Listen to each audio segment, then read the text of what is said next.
Hello दोस्तों, नमस्कार। तो हम लोग पढ़ रहे हैं प्राचीन भारत का इतिहास, जिसमें हम लोग पढ़ रहे हैं मौर्य काल। और मौर्य काल का हमने बहुत सारी चीजें कवर कर ली थी, जिसमें हमने पढ़ा था कि मौर्य काल का अगर आप देखते हैं तो मौर्य राजवंश के इतिहास की जो भी जानकारी आपको साहित्यिक, विदेशी विवरण एवं पुरातत्व तीनों ही साधनों में प्राप्त हो जाती है। साहित्यिक साक्ष्य में हमने बताया था कि जिसमें आप देखते हैं तो ब्राह्मण ग्रंथ, बौद्ध ग्रंथ एवं जैन साहित्य में मौर्य वंश के इतिहास का आपको विस्तृत विवरण मिल जाता है। जिसमें आप देखेंगे तो अगर ब्राह्मण साहित्य में पुराण आपको देखने को मिलते हैं, और पुराण कौटिल्य का अर्थशास्त्र हो गया, विशाख दत्त का मुद्रा राक्षस जो नाटक की किताब है, स्पेशली देखिए हिस्ट्री की किताब नहीं है, मुद्रा राक्षस जो है ये नाटक की किताब है जिसे विशाख दत्त ने लिखा था। और ये मौर्य जब मौर्य शासन खत्म हो चुका था, लगभग कहते हैं कि 1000 साल बाद ही लिखी गई थी। तो सोचिए तब का, तो वो एक नाटक की किताब है, लेकिन इसमें भी आपको चंद्रगुप्त मौर्य से संबंधित बहुत कुछ जानकारियां मिल जाती हैं। अब ये कितनी सटीक रही इसका वो नहीं है, लेकिन हाँ ये है कि मौर्य वंश से संबंधित आपको जानकारियां इसमें देखने को मिलती हैं।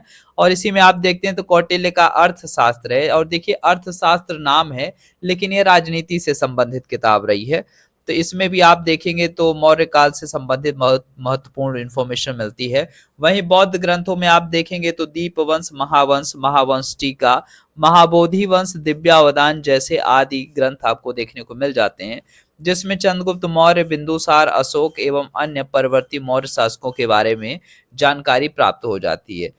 और जैन ग्रंथ की बात करें तो भद्रबाहु का कल्प सूत्र है। तो भद्रबाहु ने क्या लिखा? तो कल्प सूत्र लिखा था। वही हेमचंद्र ने परशिष्ट पर्वन लिखा था, जिसमें आप देखते हैं चंद्रगुप्त मौर्य के जीवन की कुछ घटनाओं का विवरण आपको देखने को मिल जाता है इन जैन ग्रंथों में। नेक्स्ट अगर विदेशी विवरण की बात करें तो यूनानी रोम लेखकों के विवरण में मौर्यकालीन इतिहास एवं संस्कृति की जानकारी मिल जाती है। यूनानी लेखकों ने चंद्रगुप्त मौर्य के लिए सेंड्रोकोटस एवं एंड्रोकोटस नाम का प्रयोग किया था। तो देखिए सेंड्रोकोटस या एंड्रोकोटस किसके लिए बोला गया था? तो चंद्रगुप्त मौर्य के लिए बोला गया था। किसने कहा था? तो यूनानी रोम लेखकों ने कहा था। ठीक है। और सर्वप्रथम इस चीज को डिफाइन किसने किया था? तो विलियम जोन्स ने कहा था। ठीक है। और चंद्रगुप्त मौर्य को कहा जाता है कि सिकंदर के समकालीन थे, लेकिन चंद्रगुप्त मौर्य और सिकंदर की कभी आमने सामने फाइट नहीं हुई थी। लेकिन सिकंदर के जो सेनापति थे सेल्यूकस निकेटर और चंद्रगुप्त मौर्य के बीच एक लड़ाई हुई थी, जिसमें चंद्रगुप्त मौर्य जीत गए थे। तो जिसके माध्यम से फिर बाद में संधि होती है। तो ये आगे चल के हम बताएंगे इस संधि की क्या कंडीशंस रही हैं। और नेक्स्ट अगर हम बात करते हैं तो सिकंदर के बाद के लेखकों की हम बात करें तो देखिए सिकंदर के समकालीन कुछ लेखक रहे हैं, जिसमें आप देखेंगे तो नियार्कस आएगा और अरिस्टोबुलस जैसे कुछ लेखक आपको मिल जाते हैं जो सिकंदर के समकालीन थे। वहीं सिकंदर के बाद लेखकों की बात करें तो आपको मेगास्थनीज का नाम देखने को मिल जाता। मेगास्थनीज जो कि मौर्य दरबार में आया हुआ था, और उसने इंडिका नामक एक पुस्तक लिखी। तो मौर्य इतिहास से संबंधित इसमें आपको बहुत महत्वपूर्ण इंफॉर्मेशन मिल जाती है। लेकिन कहा जाता है कि जो इंडिका है अब यह मूल रूप में प्राप्त नहीं है।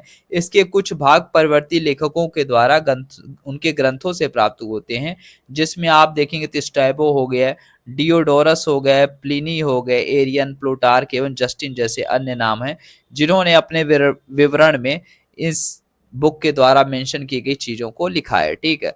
नेक्स्ट अगर हम बात करते हैं पुरातात्विक साक्ष्यों में तो मौर्यकालीन पुरातात्विक साक्ष्य में अशोक के अभिलेख आपको महत्वपूर्ण इंफॉर्मेशन देते हैं। और अशोक के लगभग 40 अभिलेख भारत, पाकिस्तान, अफगानिस्तान के विभिन्न भागों से प्राप्त हुए हैं।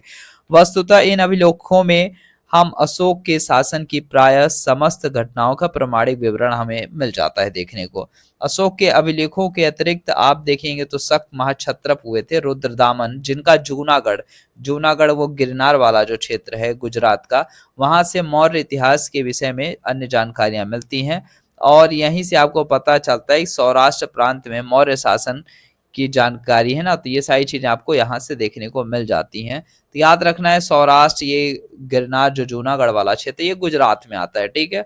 और यहीं पे आप देखेंगे तो एक झील है जिसका निर्माण करवाया गया था। तो आप लोग को क्या करना है, झील का नाम बताना है। बाकी हम अपने अगले वीडियो में बता देंगे अगर झील का नाम आप लोग कमेंट नहीं करते हैं तो।